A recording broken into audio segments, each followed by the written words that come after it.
pun tidak bisa memprediksi siapa bakalan menjadi juara Piala Dunia dan negara mana. Oke teman-teman, kembali lagi di OB, obrolan bola kali ini teman-teman.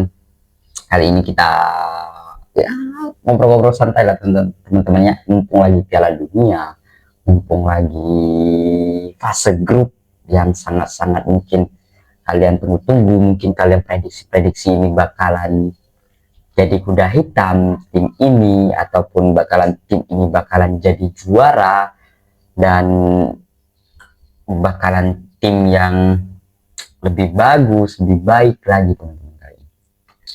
Di Piala Dunia kali ini teman-teman, menurut aku ya sungguh-sungguh mengesankan lah di tahun 2026 ini. Piala Dunia ini menurut aku teman-teman, menurut aku ya teman-teman, terbaik lagi kalian-kalian kayak gimana, sungguh cukup mengesankan lah dari beberapa negara dan dari beberapa tim-tim ini yang tidak bisa kita prediksi lebih jauh lagi. Karena kita melihat kayak Turki nih teman-teman, mungkin bakalan jadi kuda hitam menurut pandangan kalian teman-teman ya, bakalan menjadi kuda hitam, dan pada akhirnya pun 2 kali pertandingan 2 kali mengalami kekalahan. Ini sangat sayang banget Turki untuk harus eliminasi, harus tidak bisa keluar dari fase grup. Sangat ya membagongkan kali ini teman-teman. Dan Belanda cukup lumayan bagus ketika sebelumnya imbang melawan Jepang dan akhirnya menang melawan Swedia, yang menurut aku Swedia ini cukup bagus, padahal di lini depan Gyökeres dan Saka cukup bagus, padahal tipe striker yang hampir sama teman-teman ya. Cuma ya dibantai-bantai habis dari Belanda dengan skor yang sangat begitu jauh kawan-kawan kali ini. Dan Portugal juga teman-teman, Portugal harus imbang di match pertama sih, ini belum masuk ke match kedua. Sungguh sangat disayangkan, sangat menurut aku sangat wow. Kenapa sih, padahal pemain-pemainnya cukup bagus, cukup luar biasa loh pemain-pemain. Padahal kan pemain-pemain Portugal ada Vitinha, Bruno Fernandes, terus ada João Neves, Ruben Dias. Kenapa harus ditahan imbang dari tim ini? Ya itu balik lagi lah teman-teman, menurut aku ya balik lagi lah ke strategi pelatih yang harus mengatur semua strategi itu, pelatih yang harus benar-benar di Piala Dunia ini jor-joran lah. Makanya Portugal imbang dengan siklus permainnya yang segitu aja, yang rapat banget dari lawannya ini belakangnya. Banyak orang menyalahin Ronaldo yang tidak bisa apa-apa, tidak bisa bagaimana mau bisa apa-apa, sedangkan dia jadi toh dijaga dengan ketat.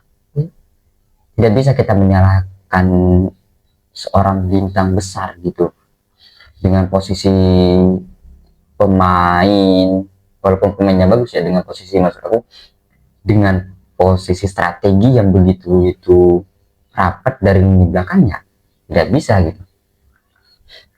Banyak orang juga membandingkan dengan Lionel Messi yang hat-trick di laga pembuka Piala Dunia di match pertama. Ya menurut gua tidak bisa kita bandingkan lah. Messi ya beda level menurut aku teman-teman. Messi ya mungkin pure dengan skill, dia udah pure dengan skill juga gitu. Ronaldo pun ada skillnya, cuma kita tidak bisa menurut aku membandingkan. Kualitas mereka tuh sama bagus, punya kualitas, punya kuantitas. Yang harus kita bandingkan ya strategi Portugal dan strategi Argentina. Kalau kita bahas Ronaldo dan Messi siapa paling good, siapa itu nggak bakalan selesai. Kita coba lihat toh gitu gimana strategi Argentina dan gimana strategi Portugal, itu yang harus kalian bandingkan gitu seharusnya. Cuma kan banyak kalian bilang ini good ya, itu hak kalian lah, itu terserah kalian. Cuma kali ini walaupun aku fans Portugal dan aku mengidolakan juga Ronaldo teman-teman, tapi aku tidak membandingkan antara Messi dan Ronaldo. Tuh, mereka punya kualitas dan kuantitasnya masing-masing. Yang kita harus bandingkan adalah strategi Argentina dan Portugal itu kayak gimana di Piala Dunia nih. Nah itu yang seharusnya teman-teman. apalagi melihat pemain-pemain Argentina maupun Portugal pun punya kualitasnya masing-masing. Dan Jerman pun teman-teman, Jerman lagi-lagi teman-teman, gila, sungguh luar biasa, sungguh sensasional juga di Piala Dunia ini teman-teman. Ini sungguh-sungguh luar biasa, udah mulai berkembang lebih jauh lah Jerman. Sebelum-sebelumnya, tahun-tahun sebelumnya selalu untuk di fase grup susah untuk keluar di fase grup, tapi kali ini sungguh luar biasa menurut aku. Jerman fraksional, apalagi melawan Pantai Gading, mereka hampir seri tapi luar biasa, remontada luar biasa di menit akhir untuk Jerman kali ini. Dan Australia, tim Asia, Korea udah mulai tumbang nih, udah rada-rada tumbang nih. Kayak Korea, terus Australia tumbang juga. Ini udah mulai siklus tumbang ini teman-teman. Yang sebelumnya ya maklum lah, baru match pertama mungkin teman-teman ya. Match pertama ya masih anget-anget lah, tapi cukup luar biasa lah. Wakil Asia kita teman-teman, wakil Asia kita udah cukup bagus di match pertama, udah bisa memenangkan gitu. Lagi Korea, Australia, Jepang bisa menahan imbang, luar biasa lah. Dan menurut aku teman-teman, menurut aku ya, yang bakalan menjadi kuda hitam kali ini mungkin Norwegia menurut aku, tapi nggak tahu kalian menurut kalian gimana. Norwegia menurut aku jadi kuda hitam. Haaland dan Odegaard ini sungguh luar biasa. Bantai Iran kemarin berapa kosong, cukup fantastis, cukup luar biasa menurut aku ini Norwegia teman-teman. Dan masih banyak lagi teman-teman tim-tim besar yang bakalan tidak bisa kita prediksi lebih jauh lagi. Siapa yang bakalan juara Piala Dunia? Apakah bisa back to back Argentina? Apakah Portugal bakalan menjuarai Piala Dunia? Apakah Jerman? Dan apakah Inggris juga cukup lumayan top bagus juga. Bellingham, Harry Kane, Saka cukup fantastis juga. Asuhan dari Thomas Tuchel kan. Apalagi Brazil juga sempat di match pertama sempat imbang lawan Maroko, tapi match kedua kali ini luar biasa, bantah-bantai. Carlo Ancelotti belajar juga mungkin ya perubahan dari pemainnya, strateginya, belajar.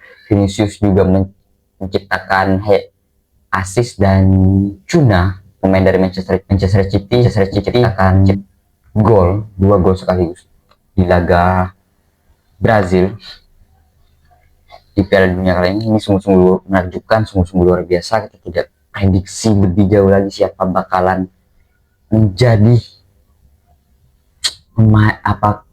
bukan klub sih teman-teman, negara yang menjuarai Piala Dunia. Ini persaingan cukup ketat, apalagi di Asia kayak Jepang kan. Jepang juga luar biasa. Dan satu lagi teman-teman yang aku heran, yang digadang-gadang bakalan the King Asia, Qatar.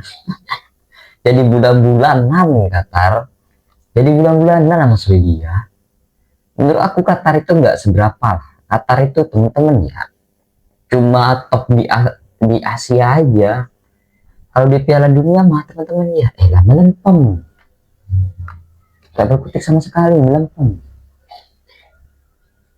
Qatar tuh melempem kalau di Piala Dunia, gak jadi apa-apa.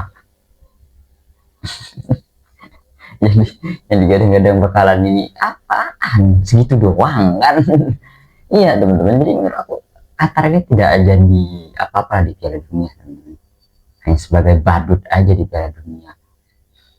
Dia di AFC boleh lah ya, tapi menurut aku mah kalau negara-negara lain kayak Jepang, Korea, kan kita udah pasti tahu dong, kita udah pasti tahu kayak gimana kualitas mereka gitu.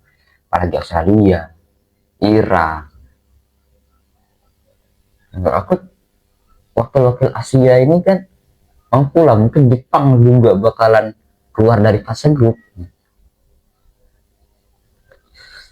Menahan imbang Belanda aja cukup bagus loh gitu. Menahan imbang Belanda.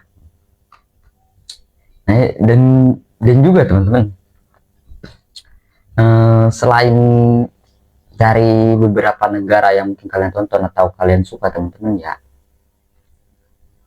mungkin ini Piala Dunia yang cukup fantastis, cukup luar biasa lah, dari beberapa negara, apalagi Meksiko, Inggris sudah resmi untuk bisa keluar dari fase grup, dan ada beberapa tim yang harus kayak Turki yang harus eliminasi.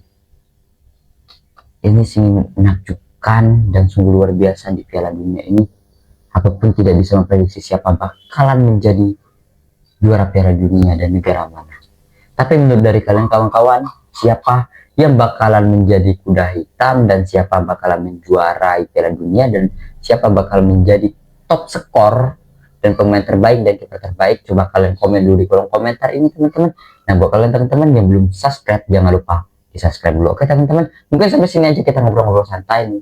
Nanti gua bakal bahas lagi di hari Rabu teman-teman. Oke, thank you, sampai jumpa.